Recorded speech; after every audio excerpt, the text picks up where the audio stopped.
Elite Gaming.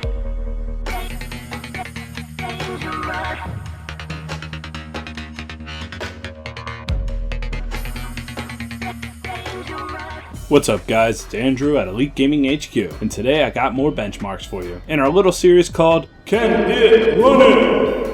No, I'm just kidding, I don't have a segment on my channel called that, but I am bringing you benchmarks. In the last video, we tested out the 1050 and we saw how it could run with a pretty decent system versus PlayerUnknown's Battlegrounds. Today, the test will be the 1050 Ti. To me, I feel like this is a more important test than the 1050 because I feel like the 1050 Ti, though it's not the most affordable option, it's probably what most people would have. Something along the lines of this, or like a GTX 1060. Speaking of the 1060 will be the next video, and if you wanted to watch the 1050 video, I'll put it in the description below, as I will for all of these videos in this series of 6 or 7. So as in the last video, I have to talk about PlayerUnknown's Battlegrounds and the performance that you're looking to get. For one, the game engine is Unreal 4, which Unreal 4 is known for having great visuals, great shadows, but also being very hard to run. There's no crossfire support here, and in fact, I've even read that if you try crossfire, you'll have a worse experience. And that goes the same with SLI. So dual or more graphics cards are out. This game is better run with one beastly graphics card. If you guys are new here, before we get into the benchmarks, please just go down below, click that bell, and join our notification squad. Let me know by saying notification squad in the comments below, and I'll be sure to shout you out in a list of new members who joined our family. I don't ask for money or anything else, I just like your guys' support, so click that bell. Oh, and also keep in mind, the gameplay you see in the background is from my rig, which is an i7 6700K overclocked with a GTX 1080.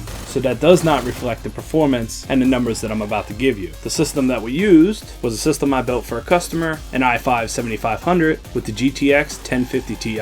Here's some pictures of that system here, and this is a dual fan card. So I took the average frame rate and I took the low frame rates. So let's start with the low preset. In low, the GTX 1050 Ti achieved 86 average and a 72 low.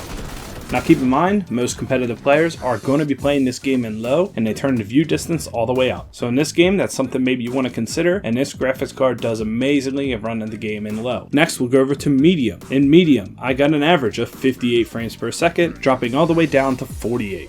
48 and 58 are still easily playable. The only problem is, when it drops down, is it going to be jarring and take you out of the game? Is it going to stall your mouse going across the screen? Sometimes keeping stable frame times is better than having high FPS. If you use an outside program that, let's say, lock the game at 50 and it toggles between 50 and 48, or you have G-Sync, then this game is still amazingly playable at the medium preset with the 1050 Ti. Now last, just for test purposes, I've been testing in Ultra because as we go to more and more advanced video cards, I want to compare Ultra and see how we did. I might do a final recap video, but in Ultra, we had an average of 40 FPS and we dropped down to 28. In my opinion, not playable if you want to keep that competitive edge. Quite honestly, if you drop below 60 frames per second, your response is just not going to be as quick as somebody who's playing at 60 or 144 Hz. It may sound ridiculous, but I feel there's an actual competitive advantage of getting a game to run smooth over 100 frames per second. Me, I just lock mine in at 60, 1440p, and I just enjoy the visuals. Because for me, it's not about being competitive, it's just about having fun. So as I said before, all the videos that I've done, even the ones that come after this, that are still in this section, I'm going to have in the comments below to figure out exactly how you're going to run this game. So many people want to play this game. I get emails all the time asking to build computers for this game, and it kind of sucks because it's so hard to run. So I'll catch you guys on the next one for the GTX 1060 3GB, and I hope you enjoyed. My name is Andrew, and this is Elite Gaming HQ. Thanks for watching, guys.